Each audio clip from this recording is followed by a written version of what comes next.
तो आइए अब हम बात करेंगे चैप्टर नंबर 10 के गवर्नमेंट बजट एंड इकोनॉमी का लास्ट टॉपिक। इससे पहले वाले वीडियोस में हमने गवर्नमेंट बजट को पूरा कंप्लीट कर लिया है। आप प्लीज उन वीडियोस को देखिएगा, तभी ये वीडियोस आपको और अच्छे से समझ में आएंगी।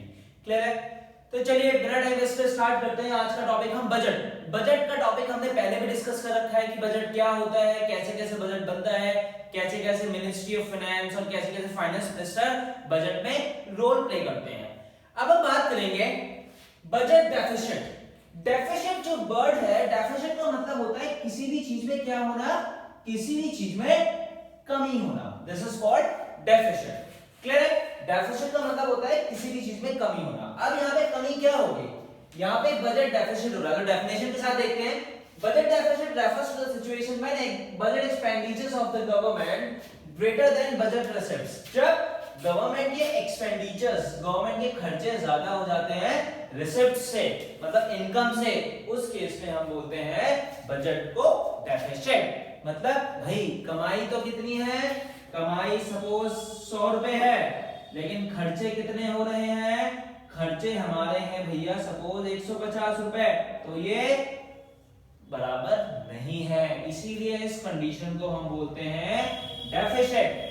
अब मैं आपसे कहूं कि कमाई 150 है और खर्चे 100 हैं, तो इस केस में हम सरप्लस करेंगे। ठीक है, सरप्लस करेंगे कितना, 50 रुपीस। क्लियर हो गया? तो ये बजट डेफिसिट और सरप्लस होगा। इस केस में सरप्लस है और इस केस में डेफिसिट है। समझ में आ गई बात? अब हमें डेफिसिट तो समझ में आ गया कि डेफिसिट होता क्या है। अब डेफिसिट को कैसे इन्होंने टाइप्स और मेजर में कंसीडर करा है कि अगर बजट डेफिसिट होगा तो इकोनॉमी को कौन कौन सी प्रॉब्लम्स फेस करने को हमें मिलेंगी। क्लियर है? 3 पार्ट्स में डिवाइड किया है। Number 1 revenue deficit, number 2 fiscal deficit and number 3 primary deficit. तो सबसे पहले आइए हम स्टार्ट करते हैं रेवेन्यू डेफिसिट। रेवेन्यू डेफिसिट, हमारा जो रेवेन्यू है, जो हमारी इनकम है, वो कम हो रही है, डेफिसिट में जा रही है। उससे क्या इंप्लीकेशंस होंगे, क्या हमारी इकोनॉमी को, क्या हमारे देश को, क्या हमारे देश की अर्थव्यवस्था पे, इकोनॉमिक कंडीशंस पे क्या फर्क पड़ेगा, चलिए देखते हैं। रेवेन्यू डेफिसिट है, डेफिसिट मतलब कमी, तो revenue expenditures minus revenue receives. इसका फॉर्मूला आप लोग याद कर लीजिएगा, revenue expenditures minus revenue deficit. Clear हो? तो रेवेन्यू एक्सपेंडिचर्स माइनस, इसको हम बोल सकते हैं revenue expenditures minus revenue receives. This condition is called revenue deficit. Clear हुआ? जब आपका एक्सपेंडिचर्स रिसीव्स माइनस करेंगे, और इसको ऐसे भी लिख सकते हैं expenditures is greater than receives, this situation is called revenue what, this situation is called deficit. Clear हुआ? अब इस कंडीशंस में क्या होगा, क्या इंप्लीकेशंस होंगे, इस पे हम डिस्कस करते हैं। सबसे पहले जब आपकी पॉकेट पे एक्सपेंडिचर्स बढ़ रहा है, मतलब आपकी पॉकेट पे खर्चे बढ़ रहे हैं, भाई कमाई नहीं हो रही है, खर्चे बढ़ रहे हैं, तो क्या होगा भाई, जब कमाई नहीं हो रही है, जब खर्चे इतने हो रहे हैं, या तो किसी से बोरो करना पड़ेगा आपको, या तो अपनी सेविंग्स में से निकालना पड़ेगा, जो हमने पहले चैप्टर्स में डिस्कस किया। अब यहाँ पे क्या हो रहा है implications, inability of the government to meet its regular expenditures. जो गवर्नमेंट है उसके पास इतना भी नहीं है, इतना ज्यादा खर्चा हो रहा है कि वो अपने जो रेगुलर एक्सपेंडिचर्स हैं, उसके जो रोजाना के खर्चे हैं, वो उसको भी कंप्लीट नहीं कर पा रहा है। सबसे पहले इंप्लीकेशंस ये फेस करने को मिलेगी। Government raise funds to borrowing. अब एक्सपेंडिचर ज्यादा है तो क्या करेगी सरकार, बोरो करेगी, पैसा किसी से लेगी, किसी से, या तो आरबीआई से लेगी, या वर्ल्ड बैंक से लेगी, या पब्लिक से लेगी। ठीक है, क्लियर हुआ? थर्ड है government selling is ownership of enterprises. Government अपने शेयर्स को बेचेगी, गवर्नमेंट अपने एसेट्स को बेचेगी, जिसका नाम है डिसइन्वेस्टमेंट। जो गवर्नमेंट क्या करेगी, डिसइन्वेस्टमेंट करेगी, अपनी प्रॉपर्टीज को सेल करेगी, तब उसके पास पैसा आएगा। वो पैसा क्यों ला रहे हैं, अपने एक्सपेंडिचर्स को सही करने के लिए, जो उनके खर्चे ज्यादा हो रहे हैं उस खर्चे को मैनेज करने के लिए। खर्चे ज्यादा हो रहे हैं, कमाई कम है, इसका इकोनॉमी मतलब क्या है, इकोनॉमी आपकी कंडीशंस अच्छी नहीं है। क्लियर हो गया? तो ये रेवेन्यू डेफिसिट का formula expenditures minus revenue received और एक्सपेंडिचर्स ग्रेटर देन रिसीव्ड। इसके 3 इंप्लीकेशंस हैं। गवर्नमेंट अपने रेगुलर एक्सपेंडिचर्स को पूरा नहीं कर पा रही है, गवर्नमेंट को बोरो करना पड़ रहा है पैसा किसी और से, और गवर्नमेंट अपने एसेट्स को सेल कर रही है, डिसइन्वेस्टमेंट कर रही है। क्लियर हो गया? समझ में आ गई बात? This is called revenue deficit. अब हम बात करेंगे फिस्कल डेफिसिट। फिस्कल डेफिसिट क्या होता है? फिस्कल वर्ड आपको याद है, हमने पहले चैप्टर्स में पढ़ा था, जहां पे रेवेन्यू और एक्सपेंडिचर्स मॉनेटरी फिस्कल याद आया? यस। फिस्कल का मतलब क्या है? यहाँ पे रेवेन्यू अपने एक्सपेंडिचर्स और अपने रेवेन्यूज को मैनेज कर रही है। कैसे? इसका फॉर्मूला होता है total expenditures minus total रेसिप्ट्स other than borrowing. Borrowings इसमें एक्सक्लूड होते हैं, नहीं आएंगे। टोटल एक्सपेंडिचर्स और टोटल रेसिप्ट्स, ये फॉर्मूला आपको याद रखना है, सिंपल सा ये वाला फॉर्मूला। क्लियर हो गया? अब इसके भी इंप्लीकेशंस होते हैं।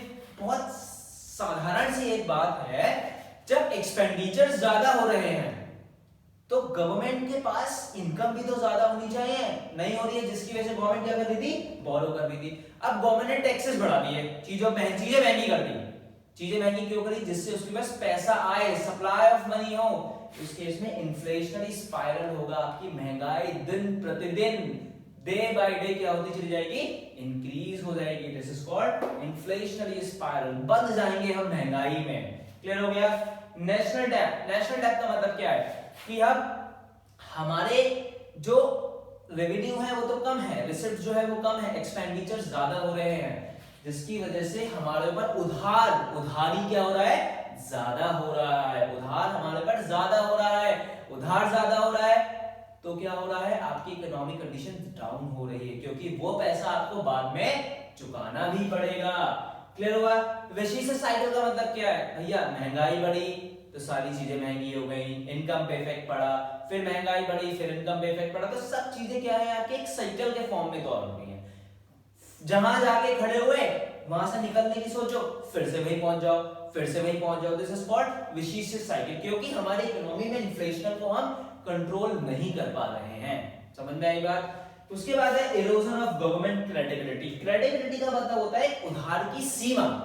उधार की सीमा का मतलब क्या है? कि सरकार की एक लिमिट है कि भैया इससे ज्यादा सरकार लायबिलिटीज क्रिएट नहीं कर सकती है, मतलब बोरो नहीं कर सकती है। लेकिन क्या हुआ? इस केस में बोरो करे जा रही है, तो उसकी जो क्रेडिबिलिटी है वो क्या हो जाएगी? खत्म होने लगी है। मतलब एक टाइम ऐसा आएगा अब उसे कोई भी उधार नहीं देगा। तो ये कंडीशंस होती है फिस्कल डेफिसिट में। क्लियर हो गया? उसके बाद है आपका प्राइमरी डेफिसिट। प्राइमरी डेफिसिट का फॉर्मूला बहुत सिंपल सा होता है, fiscal deficit minus interest payment. मैं आपको ये और अच्छे से समझा देता हूं, देखिए मेरा डस्टर कम गया, ठीक है। इसमें लिखा हुआ है कि भैया फिस्कल डेफिसिट, ठीक है। फिस्कल डेफिसिट में क्या हो रहा है? प्राइमरी डेफिसिट है तो fiscal deficit minus interest payments. अब यहाँ पे क्या होगा? जो फिस्कल डेफिसिट के अभी हमने इंप्लीकेशंस पढ़े हैं ना सारे, ये इंप्लीकेशंस सेम यहाँ पे आ जाएंगे, और जो इंटरेस्ट पेमेंट है उसको हम क्या कर देंगे? माइनस कर देंगे, जो पास्ट में हमने चीजों को पेमेंट कर रहे हैं। क्लियर होगा? बहुत सिंपल सा है, बस फिस्कल डेफिसिट के इंप्लीकेशंस आप लिखते हैं और प्राइमरी डेफिसिट का फॉर्मूला आप लोग याद रखें। क्लियर हो गया? तो ये आपके 3 हो गए। आप चाहे तो इसका स्क्रीनशॉट ले सकते हैं, मैं पीछे हो जाता हूं। क्लियर हुआ?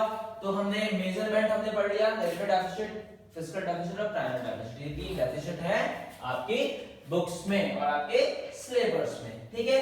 अब आपका एक टॉपिक और है, एक टॉपिक और कौन सा है वो मैं आपको बता देता हूं। बहुत सिंपल सा है, वो टॉपिक हमने पहले भी डिस्कस किया है। क्या है आपका? Balance budget. बैलेंस बजट, ठीक है। बैलेंस बजट होगा तो क्या होगा? बहुत सिंपल सी बात है भैया, बैलेंस है मतलब हमारे एक्सपेंडिचर्स हमारे रिसिप्ट्स के क्या हैं? बराबर हैं। क्लियर हो गया? अब अनबैलेंस बजट होगा तो क्या होगा? अनबैलेंस बजट है जिसका मतलब, अनबैलेंस बजट का मतलब क्या है?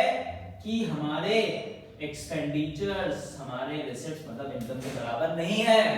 समझ में आई बात? अनबैलेंस है तो दो कंडीशन होगी, या तो सरप्लस होगा और या क्या होगा? ये आपका डेफिसिट होगा। सरप्लस होगा तो क्या होगा? भैया हमारे जो बजट एक्सपेंडिचर्स हैं और रिसिप्ट ज्यादा है, मतलब इनकम ज्यादा है और एक्सपेंडिचर्स कम है, और डेफिसिट है तो क्या होगा आपका? आपके एक्सपेंडिचर ज्यादा है और रिसिप्ट्स कम है। और भैया इसी के साथ हमारा ये चैप्टर क्या हो गया? कंप्लीट हो गया। तो हमने इतनी वीडियोस में government budget and the economy chapter number 10 macro economics को डिस्कस किया। आप प्लीज इसकी वीडियोस देखिएगा, अगर आपको पसंद आए तो प्लीज उसको लाइक, सब्सक्राइब और शेयर जरूर करें। और अगर आप इस चैप्टर के या मैक्रो के, आईडी के, किसी भी टॉपिक के, किसी भी चैप्टर के नोट्स लेना चाहते हैं तो आप मेरे इंस्टाग्राम बॉक्स में मुझे मैसेज कर सकते हैं, कमेंट कर सकते हैं, जिसका डिस्क्रिप्शन मैंने आपको नीचे डिस्क्रिप्शन बॉक्स में गिवन है। समझ में आ गई बात? क्लियर है? इतना आपको समझ में आया? मैं उम्मीद करता हूं कि आपको मेरी वीडियोस बहुत पसंद आ रही होंगी। क्लियर है? चलिए, थैंक यू।